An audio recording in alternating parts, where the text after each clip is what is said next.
অপরাধীদের যাবতীয় অপরাধের তথ্য সংরক্ষণের জন্য বাংলাদেশ পুলিশ 2015 সালে চালু করে ক্রিমিনাল ডাটা ম্যানেজমেন্ট সিস্টেম। এটিকে previous conviction and previous record বা পূর্ববর্তী দণ্ড রেকর্ডসমূহের পরিসংখ্যান নামে অভিহিত করেন অনেকে। পিসিপিআরে পতিত আওয়ামী লীগ সরকারের সাবেক প্রধানমন্ত্রী শেখ হাসিনার নামে থাকা ধর্মকলমে লেখা হয়েছে নাস্তিক, যদিও তার মেয়ে সাইমা ওয়াজিদ পুতুলের নামে ধর্মকলমে লেখা হয়েছে ইসলাম।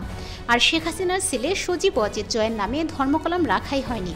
পিসিপিআর রেকর্ড বলছে শেখ হাসিনার নামে ব্যক্তির নাম কলমে লেখা হয়েছে। শেখ হাসিনার সভাপতি বাংলাদেশ আওয়ামী লীগ, পিতার নাম মৃত শেখ মুজিবুর রহমান, বৈবাহিক অবস্থা বিবাহিত, লিঙ্গ লেখা হয়েছে মহিলা, ধর্মের কলমে লেখা হয়েছে নাস্তিক, ব্যক্তির থিম কলমে বলা হয়েছে হত্যাকারী।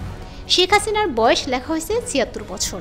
সিডিএমএসে তার একটি ছবি যুক্ত রয়েছে। পুলিশ কর্মকর্তারা জানান, ফৌজদারি মামলা সংক্রান্ত তথ্য ব্যবস্থাপনায় পুলিশের কেন্দ্র সফটওয়্যার বা সিডিএমএস অপরাধীর সব তথ্য সংরক্ষিত থাকে। এটি খুবই গুরুত্বপূর্ণ।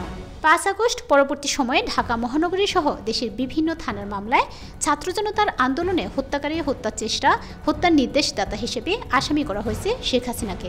সংশ্লিষ্ট কর্মকর্তারা বলেন, 2015 সালে ঢাকায় ও 2016 সালে সারা দেশে সিডিএমএস চালু হলেও গত ৫ আগস্ট পরবর্তী সময়ে প্রথমবারের মতো সিডিএমএসে যুক্ত হয় শেখ হাসিনার নাম।